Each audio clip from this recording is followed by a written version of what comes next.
Bienvenidos cifreros a un episodio de Cifras Semanales. Hoy, 16 de marzo, como todas las semanas, venimos a resumirles las noticias financieras y económicas más importantes que sucedieron la semana pasada. Vamos a comenzar con una recapitulación de qué ha sucedido con los mercados y con la energía por el cierre del Estrecho de Hormuz. También vamos a hablar de datos importantísimos sobre los fertilizantes que se producen en Medio Oriente y la comercialización de los mismos, y que al parecer va a tener una afectación muy significativa en la inflación de los alimentos en un muy corto plazo. Nos centramos mucho en empresas de entretenimiento. Netflix, que después de perder la lucha contra Paramount por la adquisición de Warner Bros. Discovery, compró una empresa de inteligencia artificial que al parecer les va a ayudar a mejorar la calidad de sus películas. Live Nation, que es la mamá de Ticketmaster y cómo funciona su monopolio a nivel mundial. YouTube, que es de Google, que ya le gana a Disney en visualizaciones y ventas. Y también un poquito un resumen sobre la reforma electoral que perdió Sheinbaum, qué era la reforma electoral y cómo funciona el tema de los plurinominales en las cámaras de los legisladores. Acompáñenos a este episodio. Como más nos pueden ayudar, si les gusta el programa, es recomendándonos con más personas, con sus amigos, con sus conocidos. Regálenos 5 estrellitas en Spotify y suscríbanse al canal de YouTube. Saludos. El CFA es una de las certificaciones más valoradas a nivel mundial en el mundo de las finanzas, así que si eres un estudiante o trabajas en el mundo laboral financiero y quieres hacer esta certificación, Sofía y yo te recomendamos muchísimo Pademia. Es una escuela de finanzas. Sofía y yo, cuando estudiamos para el CFA nivel 1, tomamos sus cursos y definitivamente nos ayudaron muchísimo. Si tienes ganas de estudiar esta certificación del CFA, te recomendamos ampliamente visitar su página y ponerte en contacto con ellos, pademia.com.mx.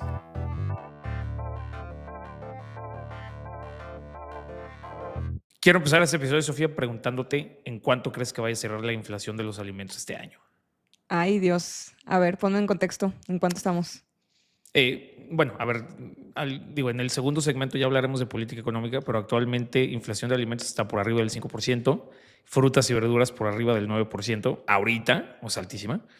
Y pues con el cierre del Estrecho de Hormuz, que justo subimos un reel la semana pasada sobre la importancia del Estrecho de Hormuz, no solamente en temas energéticos, sino también en temas alimenticios, porque por ahí pasa el 30% de los fertilizantes a nivel mundial.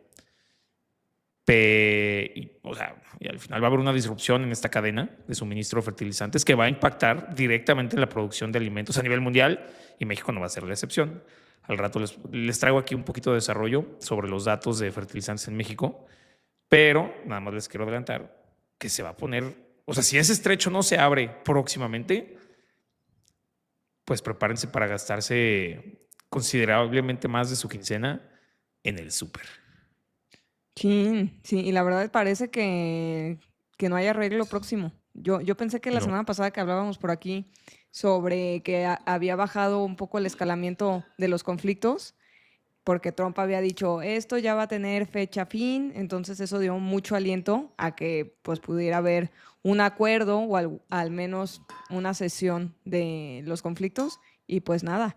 continúan. Hasta yo creo que escaló en los últimos días un poco más. Sí, yo incluso, a ver, y ahorita igual nos das un recap de qué pasó en los mercados, o sea, en las bolsas, pero también específicamente en los energéticos. Si mal no recuerdo, cuando Trump dijo esto, de que ya iba a terminar pronto, el petróleo casi toca los 120 y bajó otra vez como a los 80 y tantos, ¿no? Porque entonces dijeron, 87, sí, ha estado por entonces ahí. ya no va a haber bronca. Pero, ¿cómo se vio ahora esta semana? Pues en la semana estuvieron ahí rondando por el mismo rango, alrededor de 80 y tantos dólares, y volvieron a llegar a 120 dólares. Y lo que ayudó a enfriar un poco el conflicto, al menos en el mercado, fue que hubo una liberación de aproximadamente 412 millones de barriles, cosa que nunca había pasado. La última liberación grande que había habido de barriles fue en el 2022, cuando escaló el conflicto con Ucrania y Rusia, y fueron alrededor de 182 millones de Millones de barriles, barriles. exacto. Entonces, esta liberación ayudó un poco a bajar el precio, pero al día siguiente como que continuaron los escalamientos del conflicto, porque estuvieron llegando ya nuevos ataques a Arabia Saudita, cerca de algunas bases petroleras y productoras. Entonces, eso otra vez hizo que el precio del barril subiera. Sí, o sea, al final prácticamente lo que sucedió fue los aliados sacaron de sus reservas que tienen guardadas de petróleo como para que la oferta mundial se corrigiera un poquito porque pues no está pasando petróleo por el estrecho de Hormuz y con eso quisieron al aumentar la oferta que el precio no siguiera subiendo y como para calmar a los mercados, pero pues obviamente no va a ser suficiente, ¿no? Mientras el estrecho no esté abierto, no van a poder bajar artificialmente el precio del petróleo haciendo un release, ¿no? O sea, como dando al mercado parte de sus reservas. Porque aparte Sí, tampoco es como que tengan 3 años en reserva, ¿no? Según yo, todos tienen como 90 días, 60 exacto. días, Y otro ¿no? tema que yo no sabía, pero ya después lo lees y dices, pues sí, hace todo el sentido. Arabia Saudita, Irán, Irak, sabemos que estos países tienen mucha de la producción mundial y ahorita que está el estrecho parado, que de hecho ya hasta Trump se levantó en la semana y dijo, oiga, nosotros cuidamos los barcos, pero ya empiecen a movilizarse por el estrecho, vamos a cuidar que tengan seguridad a la hora que estén navegando. Y bueno, aún así ha bajado el tráfico en el estrecho de Hormuz. En las últimas 5 semanas, el estrecho estaba alrededor de, o sea, 98.5 de la capacidad De barcos que de pasaban por barcos que ahí pasaban. Y ahorita realmente ha pasado un al barco en día. las últimas, un barco al día en las últimas semanas. Más o Wow. menos el promedio de barcos que pasan por ahí es alrededor de 60, 65 barcos y ahora el promedio es de uno. Y muchos de esos barcos que están pasando son de Irán, que sí los están dejando como circular petróleo, que Sí, para especialmente ellos va poder para seguir China, exportando. para ellos Claro. poder seguir exportando. Pero lo que se me hizo interesante aprender es que ahorita Arabia Saudita y todos estos países pararon la producción a pesar de que fuera en nuestra cabeza como, no, pues pónganse a producir para que haya más oferta, pero como no pueden salir los barcos, pues el almacenamiento lo tienen al full. Entonces tuvieron que parar todas las producciones, bueno, no todas, pero algunas de sus plantas productoras porque ya no tienen dónde almacenar y además, como han estado ciertos ataques cerca de sus productoras, pues dicen, pues mejor lo tenemos apagado para que no seamos un rojo, un blanco rojo. Durísimo. Sí, o sea, sí está preocupante. Y los mercados, Sofía. O sea, a Los ver, mercados pues, esto es también parte. cayeron, ¿no? O sea, También. si vemos un poquito la semana pasada, aproximadamente, digo, para no hablar de todos los mercados, digo, el Dow, como bien sabemos, nunca es tan relevante, pero en promedio cayeron alrededor del 3%. Hoy, de hecho, se recuperaron. Hoy estamos hablando del lunes 16 de marzo. Hoy subieron mucho. Si vemos ahorita en pantalla, podemos ver prácticamente todo verde. Y es porque, bueno, han habido buenas noticias, pero la que ha estado moviendo el mercado el día de hoy fue una convención que fue en San José, California, que digamos que es el panel que hablan de inteligencia artificial. Y bueno, pues el que movió el mercado un poquito fue la inteligencia artificial. Y esto es porque estuvo el CEO de NVIDIA hablando de que ya van a poner todas sus órbitas, todas sus data centers en las órbitas. O sea, Y, con SpaceX, o sea, que se iban a poner data centers en el espacio. exacto. O sea, Wow. ya sabíamos esta noticia porque SpaceX ha estado diciendo que ese es su plan y que Tesla está haciendo muchísimo esfuerzo también para, pues, unirse con SpaceX y llevar toda la inteligencia artificial y todo el almacenamiento de datos al espacio. Pero como que NVIDIA dijo, oigan, pues yo ya tengo el chip para llegar al espacio.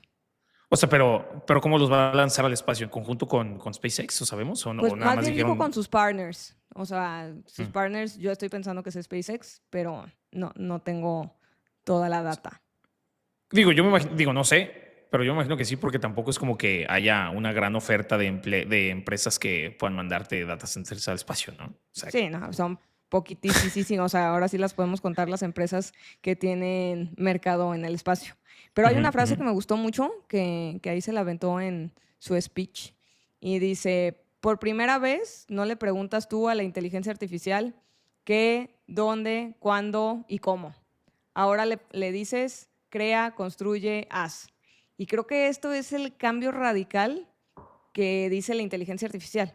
O sea, como que antes las inteligencias artificiales que había era que ya lo habíamos platicado, como que los inicios fue este buscador de Google, en donde posiblemente escribías mal o tenías un typo en el browser y te decían, quizás estás buscando esto.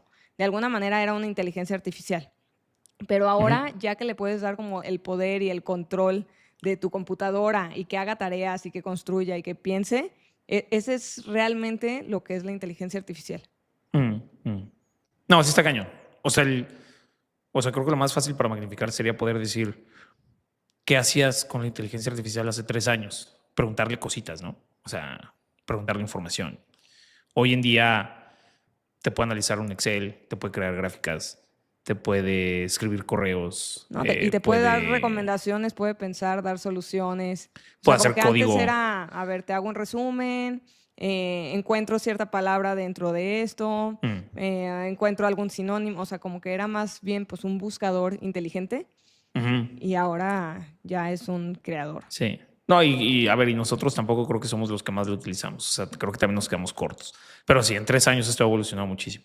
Sí, y yo en esta semana como que tenía la duda de, no sé si has visto todas las noticias que también lo platicábamos la semana pasada, de cómo ha estado subiendo el precio del galón de gasolina en Estados Unidos. Sí. Y más o menos lleva un incremento de alrededor del 23% en el último mes. Ajá. Y aquí en México, pues realmente no se había visto la subida así como tan grande como ha estado subiendo en Estados Unidos. Y en la semana están terminando por cerrar un acuerdo, el gobierno con los gasolineros, que no puede subir el litro de gasolina más de 24 pesos, la verde, digamos. O sea, la no premium no puede subir más de 24 pesos. Y el diésel, que es prácticamente el que mueve más la economía, o sea, como que pudiéramos pensar que la gasolina es la que mueve la logística, pero realmente es el diésel porque pues, la mayoría de los camiones y también el transporte de empleados o el transporte pues, de estos camiones de pasajeros también se mueve con diésel. Entonces, ahí es donde sí se ha visto una subida del precio, más o menos del 10%, y también la gasolina roja o la premium, esa han tratado como de hacer eco con los gasolineros y cuidemos la inflación, cuidemos que no suba el precio de la gasolina, sin embargo, pues ya no les da los costos. Entonces Pemex, que es el que distribuye aproximadamente el 85% del diésel y de la gasolina, dijo, oigan, pues ayúdenme que la verde o la gasolina no premium no suba de 24 pesos y la otra vamos tratando de que se conserve el precio. Y todo esto como que empieza a moverte en la cabeza de, oye, para México es bueno que suba la gasolina, es malo porque nos consideramos como un país petrolero, que sí somos un país petrolero, ¿no? Entonces, que tiene petróleo más bien. En los más y los menos, o sea, finalmente México es un país que tiene petróleo y exporta petróleo, exporta la materia prima. Pero el 56% de ya el producto refinado, transformado, lo importamos. O sea, de los 100 litros de gasolina que necesitamos para consumo de México, 56 vienen de fuera y 44 son de aquí. Y la calidad de uno y del otro es muy distinta. Es mejor la que importamos.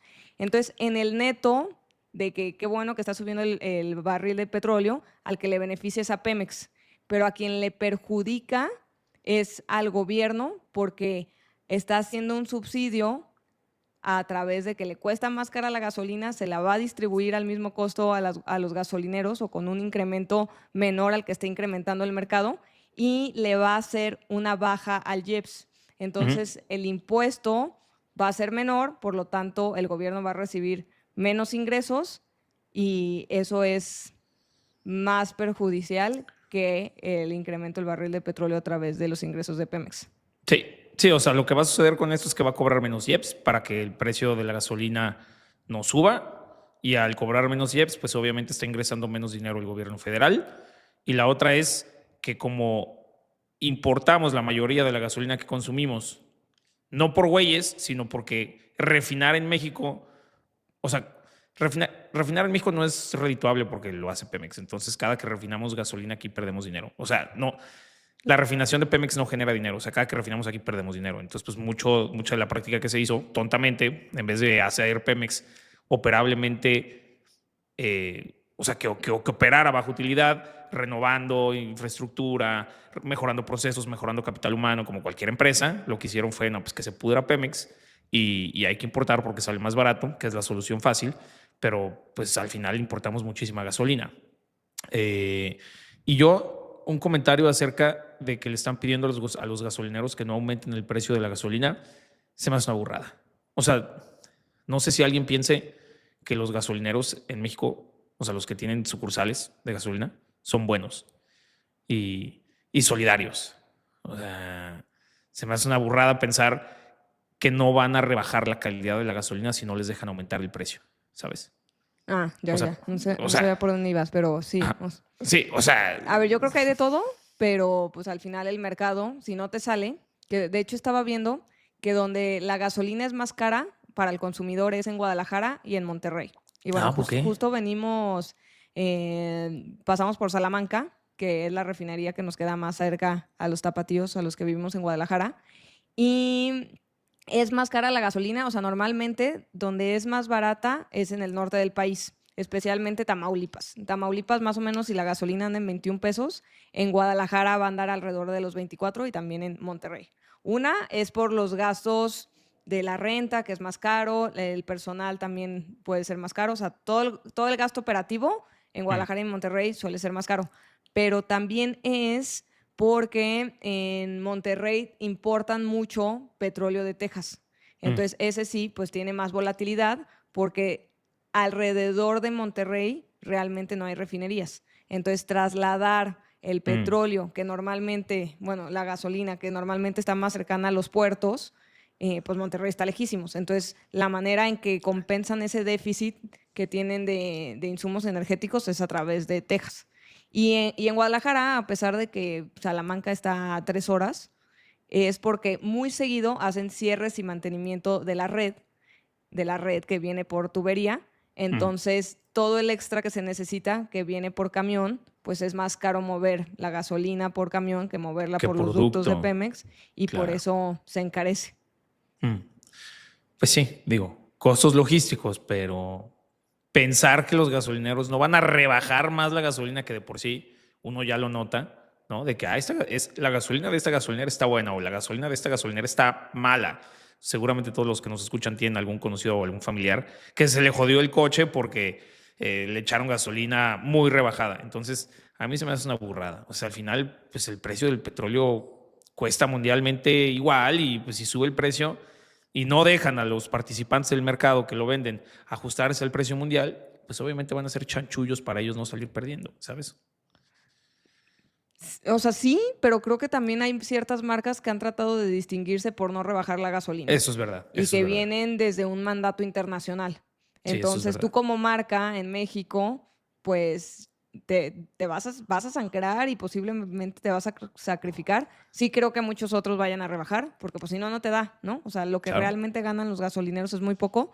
Y de hecho ya empezaron a haber huelgas en México por este Pues acuerdo o claro, por esta pues claro, petición.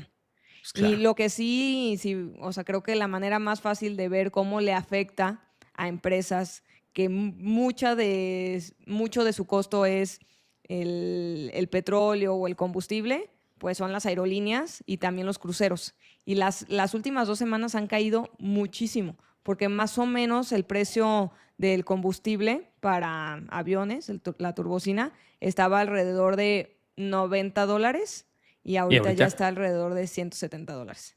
pa' su madre. O sea, En- agárrense con la subida de los precios de avión, o sea, de los tickets. sí, muchísimo. Wow, Especialmente en el Medio Oriente, ya varias aerolíneas, Emirates y otras, han dicho, oigan, pues ahí viene la subida de precios porque no nos da y claro, además pues el riesgo que estamos teniendo de movernos. Muchas claro. aerolíneas europeas también ya anunciaron Aumento, aumento en los precios. claro. Pues sí. Pues sí, pues obvio. Pues mira, hablando del estrecho, yo aquí les traigo un par de datos sobre los fertilizantes, como comentaba ahorita al comienzo del episodio. Por el estrecho de Hormuz pasa el 20% de la energía del mundo y el 30% de los fertilizantes del mundo, que este dato también es interesantísimo. Al final, pues los fertilizantes se utilizan para los agricultores, para que planten y salga más comida o salga más barata, ¿no? O sea, como que haces más productiva la industria de agricultura, ¿no? Y específicamente en el Medio Oriente hay mucha producción de fertilizantes. ¿Por qué? Porque para producir fertilizantes necesitas sobre todo gas natural, que también hay en abundancia en el Medio Oriente. Esto, digo, no sé, ahí me eché un poquito de los procesos químicos, pero pasa no sé qué químico y lo funden y, o sea, se necesita muchísima energía, ¿no?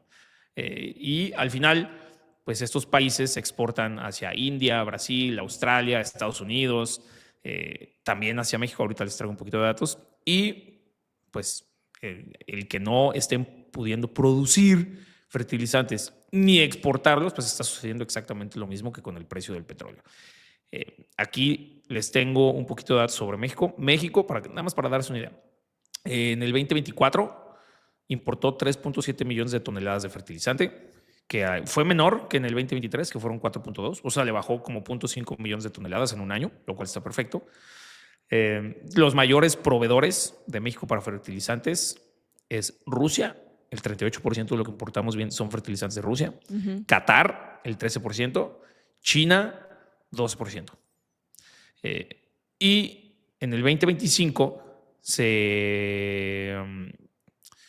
por aquí lo tengo. Aquí está. En el 2025 se produjo casi, eran como 975,000, casi 1 millón de toneladas en México. Eso quiere decir que consumimos casi 5 y solamente producimos 1 domésticamente. O sea, solamente el 25% de los fertilizantes, aproximadamente solamente el 25%, el 20% de los fertilizantes que se utilizan en la industria de agricultura en México son producidos aquí internamente. Al parecer alguien ya se puso las pilas y para el 2027 va a haber una planta en Sinaloa, que esa región es la más productiva en términos de agricultura, para producir 800,000 toneladas en el 2027. Sí, o sea, que ya esté operativa en el 2027. Que estaríamos, pues, pon tú que en 2 toneladas de 5, ¿no? Lo cual, pues, es todo Sí, mal, mejor. No, sí, el 40%. no me acuerdo el dato, pero cuando fue lo de Ucrania con Rusia en 2022, que fue cuando subió la inflación también altísima y que hubo esta disrupción del mercado, y ahorita que reconfirmas que Rusia es quien produce mayores fertilizantes, pues también fue pues más rollo al que hoy en día es, pero que pudiera llegar a pasar si se prolonga más la guerra. Exacto. Y todo el impacto que hizo en toda la cadena agrícola en México fue terrible, terrible. Sí. O sea, a ver, y no sé cuánto cuesta una planta de fertilizantes. Me imagino que debe costar bastante dinero. Pero yo solamente quiero poner aquí al público una perspectiva en qué es más importante, ¿no? Alguno de los gastos superfluos que tiene el país. Y aquí me voy a atrever a decir alguna de las transferencias directas, es decir, de los apoyos sociales que está haciendo México o que empezó México a hacer en los últimos 6 años, donde le transfiere directamente a las abuelitas o a los estudiantes o a mujeres para el bienestar, ahora con Sheinbaum. Y si ese presupuesto, que estoy seguro podría alcanzar para más plantas de fertilizantes y así asegurar el no aumento del precio de la comida en México. ¿Qué es más importante? Porque al final, si le estás transfiriendo dinero directamente a la población, que políticamente es muy beneficioso, o asegurar la producción de comida a nivel nacional para que la comida no encarezca. ¿Pero que lo haga el gobierno? No, yo creo que es mejor que lo haga un privado. No, bueno, iniciativa privada con dinero gubernamental. Sí, eso. Como debe ser. Eso sería la mejor alianza del mundo mundial. No sé, ¿qué empresa te gusta? Carso, o sea, you name it. Bimbo, FEMSA. No, FEMSA nos caen mal porque son de la Coca-Cola. Pero hay empresas con músculo a nivel nacional. Escoge a la que quieras, al empresario que quieras. Oye, yo te pongo el varo, ármate 2 plantitas, ¿no?, de fertilizantes, porque solamente producimos el 20% de lo que consumimos. Y eso realmente, yo realmente no lo sabía, pero eso representa un riesgo inflacionario a nivel nacional altísimo, porque luego no solamente las frutas y las verduras, sino es también los granos, es la tortilla, y esos mismos granos se utilizan para alimentar al ganado y la carne, ¿no? Entonces, la inflación alimentaria o alimenticia, que ya no sé cómo se dice, que se puede venir en México por el cierre del Estrecho de Hormuz, aunado a la inflación energética por el transporte y que la gasolina va a salir más cara, o sea, se puede poner feo, ¿no? Sí, yo veía otro dato, que bueno, esto es más de los combustibles, pero era un artículo que desarrollaba cómo le afectaba a los países de América Latina la subida del precio del barril de petróleo. Y para mi sorpresa, quien tiene,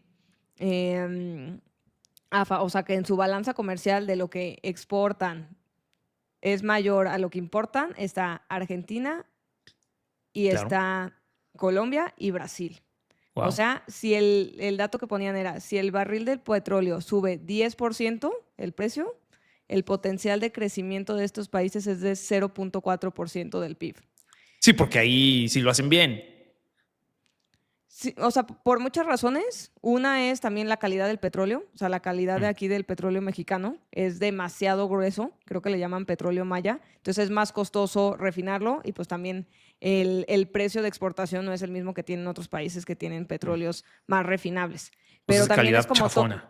toda la cadena que se genera, porque la refinación que hacen en su país puede ser más eficiente. Al Claro. final, Colombia tiene tiene un superávit en este Comercial. más menos, y Brasil también, y quien está pues perdiendo con la subida del barril de petróleo es Chile, México y Perú, porque enfrentamos un mayor déficit energético. Sí, Y porque eso no son operativamente. nos Perdón, puede adelante. pegar 0.3% del PIB. Entonces, si más o menos creíamos, que la verdad es que yo no creo, pero si creíamos que el PIB iba a estar alrededor de 1.3 este año, que es un poco lo que dicen varias fuentes, pues con esto ya vamos en el 1, ¿no? Y si le ponemos la realidad, posiblemente ya estemos pues tablas en el Si le ponemos crecimiento del país. la realidad del estrecho, Exacto. sí se puede poner rudo, ¿eh? Sí se puede poner rudo. Sí, Otro pero datito aquí tengo más sobre fertilizantes. No sé si sea verdad. No lo sé porque no tengo agricultores a los cuales les puedo preguntar, pero por lo que estoy investigando, los fertilizantes pueden llegar a ser la mitad del presupuesto de la siembra. O wow. sea, no es como que me gasto, o sea, de 100 pesos que me gasto en una temporada para sembrar maíz, 10 pesos son de fertilizantes. No, al parecer, se supone, por lo que estoy investigando, es 50. Entonces, si ya subió, o sea, y esto ya lo estuvieron reportando ciertos agricultores, que el costo de, sobre todo de la urea, que es un fertilizante, al parecer es el fertilizante más usado a nivel mundial, ya incrementó entre el 10 y el 30%. Digo, sé que es un gap bastante alto, pero bueno, ponle la media, ¿no? Un 20 cachito por ciento. O sea, que te aumente uno de tus mayores costos un 20%, pues sí significa que o sea, es un incremento sustancial y significativo en la producción de comida que se va a ver reflejado en el súper y se va a ver reflejado en lo que uno, como mortal, que va al súper y compra, pues, o sea, lo vas a notar luego. Si el estrecho de Hormuz permanece cerrado, que, como bien dice Sofía, no está dando señales de que se vaya a aperturar próximamente. Sí, pero luego hay otras señales que está dando el mercado que como que son contradictorias. Otra es que el oro ha perdido impulso, o sea, llegó a los 5.400 dólares por onza y ya se ha estado estancando alrededor de los 5.000 dólares. Entonces, al ser un activo de refugio, que esto es cuando hay incertidumbre y cuando empiezas a perder un poco de confianza en el mercado o hasta en las mismas monedas, como el dólar, que por eso el dólar, por más que ha sido también como una agenda de Trump debilitar el dólar, también ha crecido mucho la desconfianza del dólar, ¿no? Entonces el oro había sido este refugio que había capturado mucho del valor y mucho del interés de los inversionistas por ser escaso, por ser un bien que prácticamente en cualquier país circula, ¿no? O sea, cuando hablas de los dólares, pues en prácticamente todos los lugares te lo aceptan, pero no en todos, ¿no? O sea, si te vas a la India, el oro es muchísimo más importante que el dólar, o sea, tiene un valor bastante importante en todos lados, pues ahorita perdió un poco de pulso. Y los bonos, que también este mercado te dice mucho de lo que está percibiendo la economía y los mercados, pues han tenido subida de precios. ¿Esto qué es? Cuando hay incertidumbre, lo que pasa es bajan los precios y sube la tasa, ¿no? Esta es una relación inversa que siempre tenemos que tener presente, que cuando baja el precio de los bonos, normalmente los bonos operan a descuento. ¿Qué es esto? Bueno, no normalmente, prácticamente todos los bonos operan a descuento, como los CETES, que cuando tú compras un CETE, lo compras a 9 pesos y cachito, y cuando llega la fecha de vencimiento de tu CETE, te pagan 10 pesos por tu CETE. En los bonos es igual y normalmente aquí en México son de 100 pesos y en Estados Unidos casi todos los bonos, el valor nominal, o sea, el valor al vencimiento del bono es de $100. Entonces, si por algo se pone mucha incertidumbre, los bonos de mayor plazo son los que tienen mayor volatilidad. ¿Por qué? Como les falta tanto tiempo por vencer, como que entra la incertidumbre de, oye, ¿qué va a pasar con esta empresa? Yo tengo un bono de Amazon y qué va a pasar con Amazon en 10 años, seguirá siendo una gran empresa o no. Entonces, entre más tiempo tengan de vencimiento, o sea, mayor duración del bono, puede haber mayor incertidumbre y cuando hay mayor incertidumbre, el precio del bono baja y por lo tanto podemos ver noticias que dicen los rendimientos de los bonos ha subido y esto se lee como una noticia negativa y te puede hacer en tu cabeza un poco de cortocircuito de, a ver, si hay incertidumbre, ¿por qué me están pagando más por mis bonos en vez de pagarme menos, ¿no? Pero es al revés, porque como hay más incertidumbre, te tienen que pagar más los bonos y las personas que en ese momento tienen los bonos son los que están teniendo el impacto negativo porque su precio y en su estado de cuenta y en su posición se va a ver que tienen menos dinero. Y el nuevo inversionista que entra en ese momento que hay incertidumbre y que la tasa es más grande porque el precio es más bajo, es el que podría beneficiarse más comprando en ese momento. Súper bien explicado, Sofía. Muchas gracias. Déjame hacer una pequeña traducción. Primero, bonos son como deuda de largo plazo, ¿sí? Entonces existen bonos gubernamentales, también bonos privados, ¿no? O sea, imagínense que los bonos mexicanos son CETES de largo plazo, CETES de 10 años, ¿no? Esos son los bonos. Entonces, como bien decía Sofía, si los CETES, al igual que los bonos, imaginen, si me están dando una tasa del 7%, yo cuando compro un CETE lo compro a 93 pesos y después de un año me dan 100, ¿no? Entonces, entre más largo es ese tiempo de cierre, ¿no? Un bono, un CETE de 10 años, pues puede tener mucha más volatilidad, ¿no? Tanto privada como pública, porque no sabes qué va a pasar en tantos años, ¿no? Y obviamente, entre más riesgo y más incertidumbre haya en el mundo, pues el premio o el interés, en este caso la tasa que te tienen que ofrecer tanto los gobiernos como las empresas, tiene que ser mayor, ¿no? O sea, un bono a 10 años, pues no te pueden ofrecer 7%, porque pues ¿cuál es el incentivo? Mejor dices, pues mejor compro uno de un año. Si hay mucha incertidumbre a nivel mundial, pues entonces el bono igual te lo tienen que ofrecer al 10, 11%, ¿no? Exacto. Y viceversa. Eso es cuando estás en un escenario normal y se cree que va a haber más bien recorte de tasas o que se mantienen tasas. Cuando estamos como en un mercado inverso, pues puede cambiar, ¿no? O sea, no el bono de mayor duración es el que te paga más. En este caso estamos en un mercado normal, que el largo plazo te paga más al corto plazo y que ahorita mucho el play ha sido personas que están invirtiendo en bonos de más duración para amarrar la tasa porque pudieran continuar las bajas, ¿no? Ahorita con todo este tema de la inflación ya se ve un poco menos claro de si se van a bajar las tasas o no. Sí. En marzo vamos a tener noticias de varios bancos centrales, entonces podremos ver si les está impactando toda esta guerra, que seguro sí, en su percepción de la inflación en el corto. O sea, sería rarísimo que la Fed y Banxico bajaran sus tasas, ¿no? A mí se me haría rarísimo. De por sí se esperaban muy pocas bajas este año, que la bajaran nuevamente para incentivar la economía, teniendo en cuenta la inflación alimenticia que se viene y la inflación energética que se viene. O sea, a mí se me haría extremadamente raro. Sí. Y bueno, pasemos a las noticias de las empresas, que también hubieron varias interesantes. Y me voy a ir primero a las empresas que tienen que ver con el entretenimiento.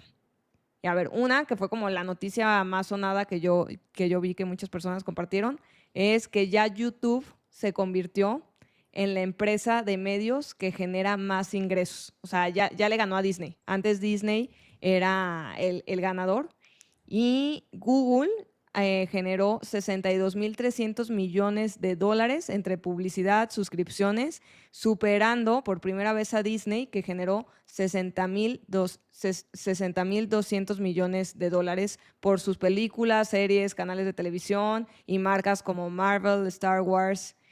Y pues, o sea, ya vende más YouTube que Disney. Ajá. Wow. Qué locura.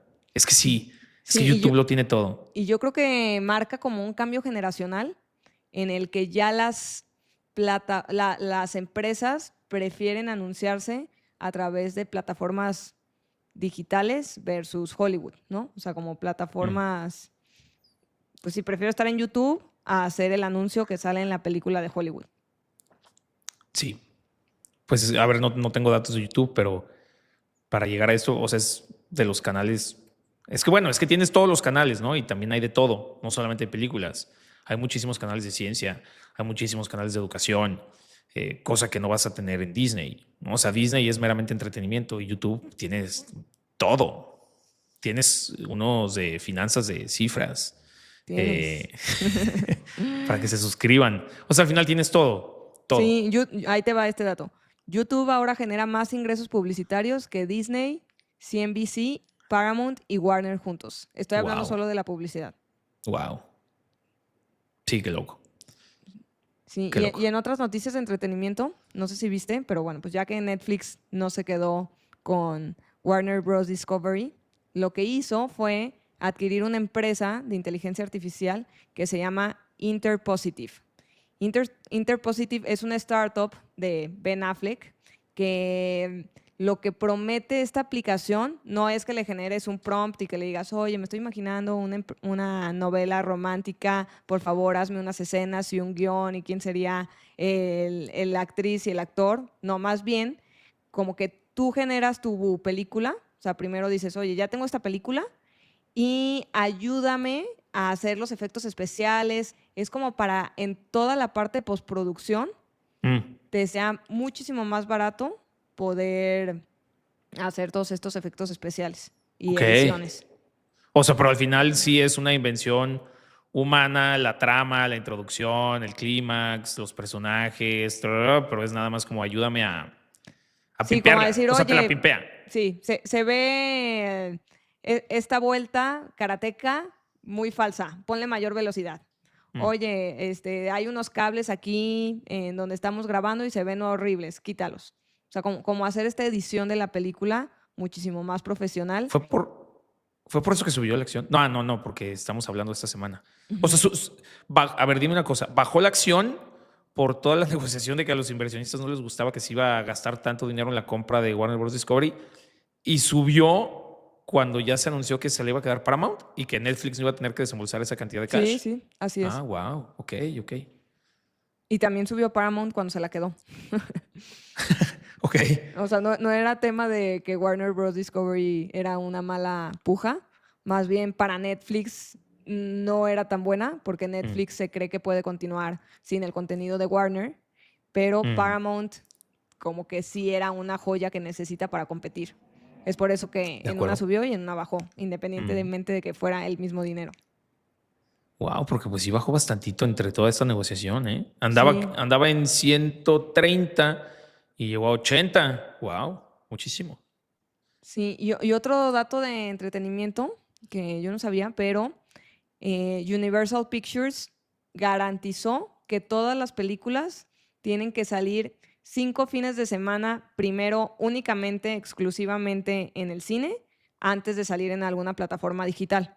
Ajá. Cosa que en el COVID se redujeron mucho las semanas y ahorita dijeron, oye, no, ya necesitamos 5 fines de semana exclusivos cine y para el 2027 necesitan ser 7 fines de semana. Antes del COVID eran 90 días, primero exclusividad en los Ah, cines, wow, antes de tres pasar meses, 12 a, semanas. a la televisión digital, a las plataformas digitales. Y al parecer Disney hizo un estudio que como que iban midiendo qué tanto apetito tenían las películas solo estando en el cine y cuando ya decían, oye, pues ya está aquí en la cartelera, si ya no fui, ya no fui, ¿no? Mm, Ya ujú, empieza a ujú. agarrar ese mercado para que no pierda el trend que hiciste de, oye, película nueva, se estrena en cines, que después de que ya exprimiste todo su potencial en los espacios presenciales, que te los lleves inmediatamente a las plataformas digitales para como continuar esa atracción. Y son 58 días los que deberían de estar, bueno, este fue su assumption, los días que deberían de estar en plataformas digitales, en plataformas, perdón, presenciales, antes de pasar a plataformas digitales. Entonces, un poquito por ahí es lo que quieren llegar a tener 7 semanas de solo estreno en cines antes de pasar a lo digital. A mí me parece correcto. De hecho, tengo mucho sin ir al cine y ya extraño ir al cine. Bueno, a mí me encanta ir a gordear al cine. Sí, Me parece la neta correcto o sea, me parece correcto o sea, porque sí pasó así, ¿no? Yo recuerdo cuando fue la de Oppenheimer, que yo la quisiera ver y de que en 2 semanas, de que, ya no está, ya está en Netflix. ¿Cómo? ¿Sabes? O sea, como que no me dieron tiempo de ir. Y Sí. tampoco soy tan, no sé cómo decirlo, de esa gente que es... ¿Cinéfilo o qué? Exacto, no soy cinéfilo, entonces pues tampoco es como que le voy a dar prioridad a ir a ver una movie al cine y cancelar otros planes, pero a mí sí me gusta ir al cine y sí tenía la percepción de que las quitaban demasiado rápido. Me parece bien. Sí, y bueno, esa es una buena noticia para AMC, pero de todos modos ni pongas la gráfica porque está de llorar. A Creo ver, que en a los ver, a ver, últimos a ver. 5 años ha perdido 99% de su valuación. Acuérdense que AMC fue una meme stock Sí, lo y fue. pues en el 2020 se infló demasiado el precio. Entonces viene de una evaluación de hace 5 años que pues, no era real y ha perdido, ve la locura. ¿Cómo? 98.28 de su valor en 5 años. Sí, porque antes de que fuera una meme stock estaba en $44. Cuando fue una meme stock llegó a $261, pero esto no vale. O sea, esto fueron los piratas de Reddit, los anarcas capitalistas de Reddit inflando artificialmente la acción. Estos picos no valen. Entonces estaba en 41 y De ahorita todos está modos en estuviera así, $4. casi el $1. mismo. Sí. Wow. Sí. O sea, ya esto es marginal. O sea, ya de menos 98% a menos 99.5%, pues ya, o sea, da lo Sí, mismo, ¿no? y aquí tengo un poco los ingresos de AMC A ver, y de revenue tiene chale. $4.8 billion, Ujú. 2.7 son de admisiones y 1.7 ¿De de qué? comida y bebidas. Mm. O sea, Pues aquí lo tienen en pantalla. Los últimos 5 años, pura utilidad neta negativa. Tampoco es como, bueno, del 2021 al 2025 sí ha crecido, pero en los últimos 3 años no ha crecido mucho la venta, lo cual quiere decir que no más gente está yendo al cine. Pero pues siempre está en utilidad neta negativa. ¿Y qué crees que sea? Los inmuebles seguramente no no, son es suyos y las rentas son muy carísimo. altas, ¿no? Sí. O sea, los gastos operativos, 1.8, y luego lo segundo que les cuesta más de costos son Las film rentas. exhibition costs. O sea, supongo que los derechos de... Sí, como la renta de los derechos para poder transmitirlo en el Exacto. cine. Y Wow, la sí. renta pesa, pero pesa más estos El derechos. gasto operativo. Ujú. Bueno, pues igual y ya que salgan los humanoides de Tesla, van a poder comenzar a ser rentables, ¿no? Sí, pero luego el mercado sí castiga, ¿eh? O sea, yo no sé, ¿En qué sentido? en el sentido, estaba viendo otra de las noticias de la semana, que también es de entretenimiento, y bueno, todos conocemos Ticketmaster, seguramente, Sí, y obvio. Ticketmaster, Los pues tiene malditos de Ticketmaster. demasiadas demandas desde hace muchos años en Estados Unidos y también en México y en prácticamente todo el mundo donde opera, porque tienen acaparado el mercado. O sea, estaba viendo un poco, hacen alrededor de 45,000 eventos al año a nivel global. Dentro de esos entran festivales como Lollapalooza, ADC y bueno, pues miles de otros conciertos. Y lo que hicieron ellos, bueno, ¿quiénes son ellos? Es Live Nation Entertainment, que Live Nation adquirió o se fusionaron Ticketmaster con Live Nation en 2010. Live Nation sí cotiza, que el ticker lo pueden encontrar como LYV.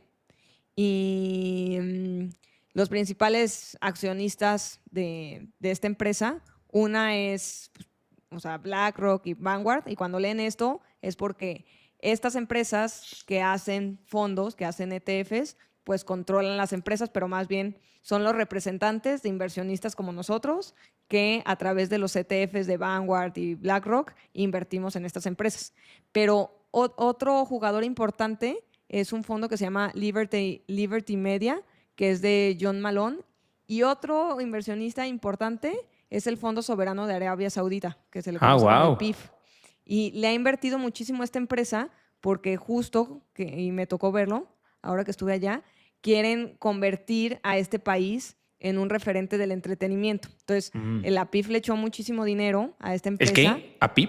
PIF ¿Qué es eso? es el... ¿Como el Fondo Soberano de el Arabia Fondo Saudita? Soberano, ajá. Se llama... Ahí, ¿cómo es? No me acuerdo las siglas. Petroleum No. Income...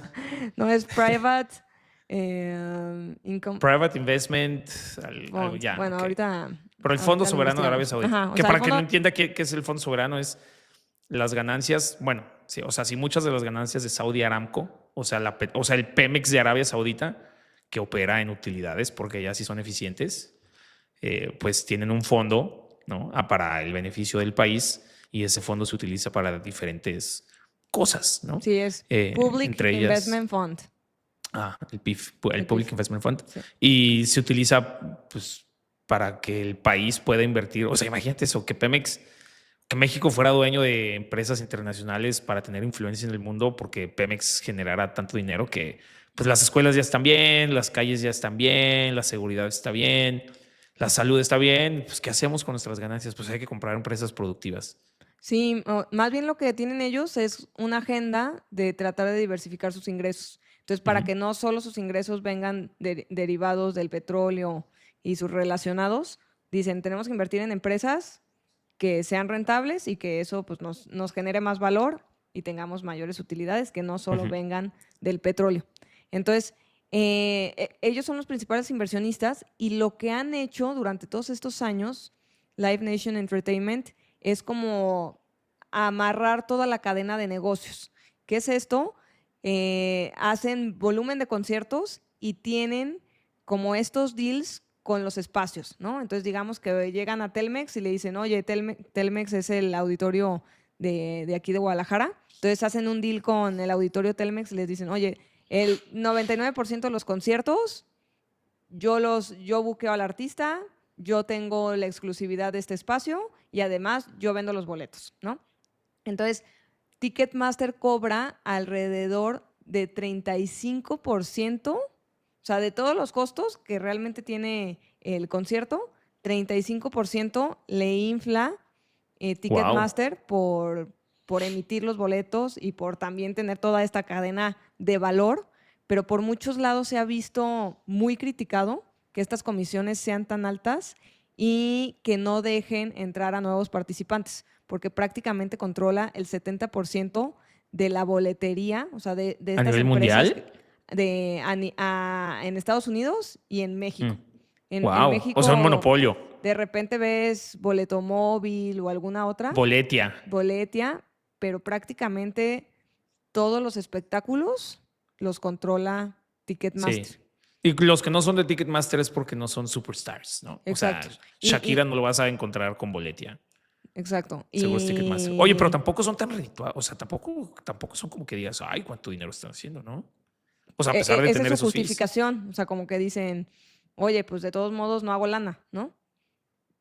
Sin embargo, como que los competidores dicen, oye, ya déjenos entrar, nosotros cobramos el 5% por emitir un ticket porque no tenemos como toda esta mafia, por ponerle un nombre, de tener el control de los espacios, de tener, o sea, porque también los contratos con los artistas es, oye, pues te doy una lana y tú, Shakira, solo puedes hacer gira con Live Nation, no puedes hacer gira con nadie más.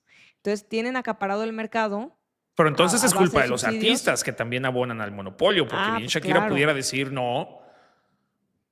Sí, ¿no? Claro, o sea, pues es una disrupción del mercado que seguramente los incentiva a los artistas. Sí, porque las mujeres ahora facturan. ¿Y por qué Shakira se quedó en el ejemplo? Vamos a O sea, cambiar. Shakira factura, pero abona el monopolio de Ticketmaster, entonces, Claro. ¿no? Y bueno, esto solo, o sea, además de Shakira y de muchos otros artistas, también incluye deportes, teatro, o sea, esto no es solo de música. O sea, Ticketmaster tiene monopolio en muchos espacios de entretenimiento. O sea, entonces el monopolio consiste en que le paga grandes cantidades a los artistas para que no trabajen con ninguna otra tiquetera, y en los espacios donde se presentan también. O sea, al auditorio Telmex van y le dicen, oye, auditorio Telmex, ahí te van 100 pesos por adelantado, no quiero que trabajes con Boletia. Exacto. Ya. Eso, ¿a quién le perjudica? Al consumidor. Claro. El pleito y las demandas vienen desde el consumidor de decir, oigan, pues me venden el boleto, si lo pudiera comprar en 1,000 pesos, pues lo tengo que comprar en 1,350, porque ustedes le tienen que dar piso a los artistas y le tienen que dar piso a los espacios para seguir controlando el mercado. O sea, Entonces, sí, o sea, y existe justo un órgano regulador que se llama la COFESE, que no me acuerdo de qué significan las siglas, pero se supone que es como la policía antimonopolio. Y, pero está difícil poder decirle a Shakira, oye, güey, no, porque estás abonando el monopolio. Está muy difícil hacer eso. O sea, al final la COFESE está, por ejemplo, para que Coca-Cola, Red Cola y Pepsi no se pongan de acuerdo a nivel nacional de, hey, Coca-Cola, si subes, o que Coca-Cola le diga a Pepsi, oye, sube tu precio 10% y yo también lo subo y así ganamos todos más, ¿no? O sea, hay un órgano regulador de la competencia a nivel nacional. Pero en este caso, pues está muy difícil. Digo, creo que a los escenarios donde se presentan igual y si les pudieran decir el 20% de tus espectáculos tienen que comenzar a hacer con otra boletera, pero a los artistas no los puedes obligar, ¿no? sí, lo que están pidiendo es transparentar el costo de Ticketmaster. O Entonces, sea, en que vez de venga que así te como, digan, ajá, en vez de que te digan, oye, pues tu boleto cuesta 1,000 pesos y la comisión es de 30%, que te digan, tanto es del recinto, tanto es del margen operativo y ah, tanto, porque lo que dicen es que el costo operativo de la boletera debería de ir alrededor del 5%. mm. Entonces, transparéntanos por qué tienes que cobrar el 30%. O sea, es que el costo operativo sí, pero tienen el costo de pago por adelantado a los artistas, que yo creo que eso es lo que más les ha de impactar en sus estados financieros. O sea, la inversión, es como su inversión, ¿no? O sea, pues porque sí, el operativo, tener ahí un sistema de etiquetera que conecte con tarjetas de crédito y te llega a tu correo, y, o sea, sí, eso no debe ser muy costoso, pero el pagarle a los artistas, pagarle a Shakira, pues eso es el costo, ¿no? Digo, me imagino, no sé. Nunca he visto sus estados financieros, pero me imagino que debe ir por ahí. Exacto. Pues sí. Oye, nos queda poco tiempo y yo quiero hacer una crítica. A ver. ¿Se puede? Entrando el chismecito político. Bueno, primero, bueno, lo voy a decir muy rápido porque al final ya nos queda mucho tiempo, pero la reforma electoral de Sheinbaum no pasó y voy a tratar de dar aquí un poquito, o sea, ¿qué fue? Quiero empezar primero por decir que esto es una derrota para Sheinbaum, durísima, porque es como la primera reforma de ley que manda o sea, al poder legislativo, que se supone que el poder, o sea, está el ejecutivo, que es Sheinbaum, el legislativo, que son las cámaras, senadores y diputados, que también las controla, ¿no? Y luego está el judicial, que anteriormente, antes de la reforma al poder judicial, pues también era un órgano autónomo, pero ahora pues Morena tomó poder de él, ¿no? Entonces, Morena controla el ejecutivo, que es Sheinbaum, el legislativo, ¿no? Porque en ambas cámaras tiene mayoría, no absoluta la mayoría, pero sí tiene mayoría y además controla al poder judicial, ¿no? Entonces, que no haya pasado esta reforma, creo que a Sheinbaum le es durísimo. ¿Por qué? Pues porque para que pase la reforma necesitas que los legisladores, o sea, las cámaras, se pongan de acuerdo y negocien con la oposición y así pasan las reformas, ¿no? O sea, el poder legislativo aquí tiene una idea y sí, negocian entre ellos, Morena tiene mayoría y se aprueba y luego pasa al Ejecutivo y sobres y el Ejecutivo también da su palomazo, ¿no? No pasó y creo que para Sheinbaum esta es una gran derrota de su gobierno, porque además Sí, pues y también también, como que da claridad que sus aliados no están con ella. exacto, y que los que dirigen las cámaras, en su caso la de senadores Ricardo Monreal, hasta le echó flores a los del PRI y a los del PAN. O sea, esa fue una bofetada de guante blanco a Sheinbaum, como diciéndole, tú aquí no mandas, mijita, ¿no? Recordemos que Ricardo Monreal, exprista de Hueso Colorado, que cuando era priista tenía bigote y luego se cambió a morena y se quitó el bigote, así como para confundir a la banda. Pero al final, pues no pasó. Aquí un pequeño resumen. ¿Qué quería hacer esta reforma electoral? Que tiene varios puntos buenos, pero al final les voy a decir por qué no pasó con el tema de sus aliados. Quería disminuir en un 25% el presupuesto del INE. Eso qué tan bueno sea, no sé, porque al final el costo de nuestra democracia por mexicano es de los, o sea, no es alto, es bajo, de hecho. Y yo creo que el INE lo ha hecho bastante bien, ¿no? O sea, o sea, como la organización en un área tan extensa como en México y que funcionara tan bien. O sea, yo sí tengo una buena percepción de cómo organiza aún al día de hoy el INE las elecciones de nuestra democracia. Sí, a Eh, pesar de que los últimos años le han metido más votaciones de lo normal, que la exacto. consulta popular de A, de la B, de la Ujú. C, y Sí, eso pues nunca estuvo dentro de su presupuesto ni de sus exacto. facultades porque no existían esas cosas, Ujú. y aún así con eso pues tuvo que hacer. Sí, sí, sí. O sea, creo que a la percepción de los ojos de los mexicanos es una institución que aún trabaja bien, ¿no? O sea, si le preguntas a cualquier mexicano, Sí, ¿qué digamos que es empresa una, crees que lo hace mejor? ¿La CFE o el INE? Pues el INE, ¿no? Entonces que se te cree bajen. que es democrática, ¿no? Y al final eso es lo Exacto, que tiene que exacto. percibirse No, y del lo han INE. demostrado bien. Cuando hacen elecciones lo hacen bien. Entonces, pues eso está bastante bien, ¿no? Entonces, bueno, que le baje 25% al presupuesto, no lo sé. Reducir los salarios de los consejeros altos, funcionarios del INE, alineándolos al tope constitucional, donde casi nadie gana más que la presidenta. Que esto a mí se me hace una burrada, porque hubo una fuga de talento a nivel gubernamental cuando el expresidente de AMLO pasó esta ley. Imagina que tú eres un crack en presupuestos financieros y estás contratado no sé, por Secretaría de Hacienda, porque eres un actuario de la UNAM con maestría y doctorado en Yale. Pues, güey, sorry, pero pues no cobras 100,000 pesos por tu trabajo. ¿Qué sucedió? Pasan estas reformas donde nadie puede ganar más que el presidente y este crack, pues obviamente se va a trabajar un banco porque dice yo no voy a ganar 100,000 pesos, ¿no? Así funciona. Entonces hubo una gran fuga de talento a nivel gubernamental desde que se aprobó esta reforma de que nadie podía ganar más que el presidente. Que, a ver, ustedes díganme si AMLO ganaba 100,000 pesos al mes reales, ¿no? Pero bueno. Y disminuir los tiempos oficiales en radio y televisión para propaganda electoral. Eso sí estoy muy a favor. Es terrible la cantidad de anuncios políticos que existen en la radio y en la tele cuando se vienen elecciones. Es mucha contaminación audiovisual. Pero bueno, también se quería prohibir las aportaciones en efectivo a los partidos. Como que se habían tardado en esa, ¿no? O sea, no sé. Yo no sabía que ahorita sí estaba permitido aportaciones en efectivo. O sea, como que por qué ahí sí lo permiten. O sea, empresas no, pero gobierno sí. O sea, o empresas sí, pero lo tienes que fiscalizar, pero como que los partidos políticos sí podían. Bueno, ya no les explico más, pero bueno. También había nuevas regulaciones como regular el uso de inteligencia artificial en la propaganda electoral, que también se me hace bastante bien, participación ciudadana, ampliar y facilitar mecanismos de referéndum, la consulta popular, bla, bla, bla, bla, bla.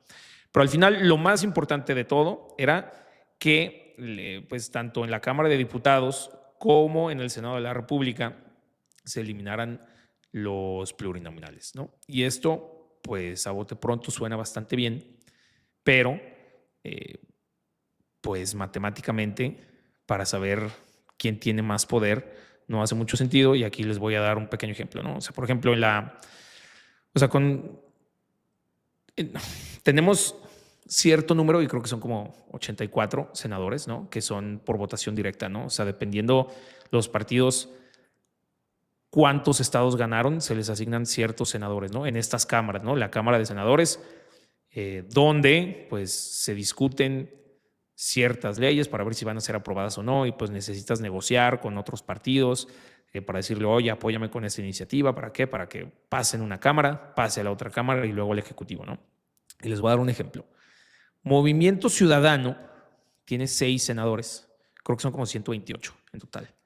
Y el PT tiene 8, ¿sí? Movimiento Ciudadano tiene 2 senadores fijos. ¿Por qué? Porque ganó Jalisco y Nuevo León. Y el PT tiene 7 senadores fijos. Entonces, MC tiene 6 senadores en total, 2 fijos y 4 plurinominales. El PT tiene 8, 7 fijos y un plurinominal. ¿Cómo funciona esto? O sea, ¿por qué el PT tiene un plurinominal y MC, Movimiento Ciudadano, tiene 4?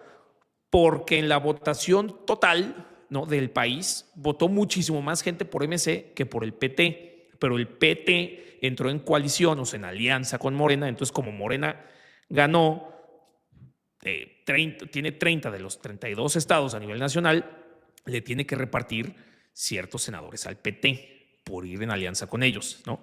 Por eso, cuando vas ahí, no sé, a una ranchería, ahí a un municipio, sale de que Sheinbaum con un güey del PT que nadie ubica jamás en la vida, ¿no? ¿Por qué hace eso Sheinbaum? Para que la gente de ese municipio vote o por Sheinbaum o por el del PT, ¿no? Y así van en coalición. Pero al final, pues casi nadie vota por el PT. Entonces, por eso le dieron solamente un plurinominal. Entonces, al final, MC tiene 6 senadores y el PT tiene 8. ¿Sí? Pero MC, de los 6, 4 son plurinominales y el PT, de sus 8, 1 es plurinominal, ¿no? Entonces, los plurinominales, matemáticamente, son la representación total. O sea, a pesar de que MC no ganó muchos municipios y no ganó muchos estados y solamente tiene Nuevo León y Jalisco, se le asignan más plurinominales que al PT, porque mucho más gente a nivel nacional votó por Movimiento Ciudadano, lo cual le da un poquito de, pues, como de equidad, ¿no? Porque, pues sí, PT, o sea, tú tienes los tuyos porque fuiste en alianza con Morena, pero realmente nadie vota por ti. O sea, ¿quién fregados vota por el PT? Nadie, ¿no? Seguramente son grupos, no sé, de que los de la luz del mundo, ¿no? De que, oye, güey, por favor, dile a todos tus seguidores que voten por el PT. Y te dejo celebrar tu cumpleaños en Bellas Artes. O sea, ciertas alianzas así. Entonces, obviamente, los partidos aliados a Morena no querían que esto sucediera. ¿Por qué? Porque ellos existen gracias a los plurinominales. O sea, ahorita se los acabo de decir. El Verde, en su caso también, pues le quitan los plurinominales. Y entonces tendrían muchísimo menos poder. Y entonces el tener menos poder significa que Morena tendría más poder. Porque, pues véanlo así, Morena necesita menos a los plurinominales que los chiquitos porque Morena ya tiene muchos senadores, ¿no? Entonces esto de los plurinominales le da como cierto poder a los chiquitos y eso hace que los grandes tengan que negociar con los chiquitos. Entonces al final, pues el Verde y el PT no quisieron porque pues al final funcionan como empresas y les iban a quitar su negocio y pues no pasó. No pasó la reforma electoral y pues fue una gran derrota política para Sheinbaum. Sí, que de hecho Claudia comentó que esta semana la iba a reformular y compartir. Entonces, posiblemente esta semana tengamos reforma electoral 2.0.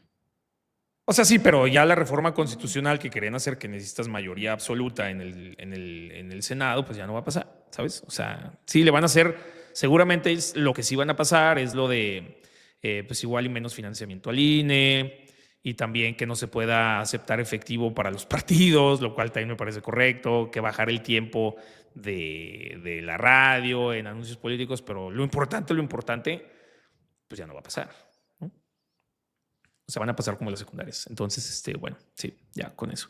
Y ya.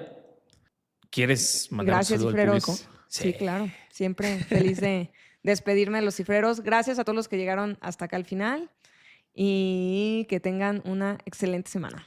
Gracias, cifreros. Déjenos estrellitas en Spotify, suscríbanse al canal de YouTube y como más nos pueden ayudar es recomendando este podcast a más gente. Que tengan excelente semana. Saludos.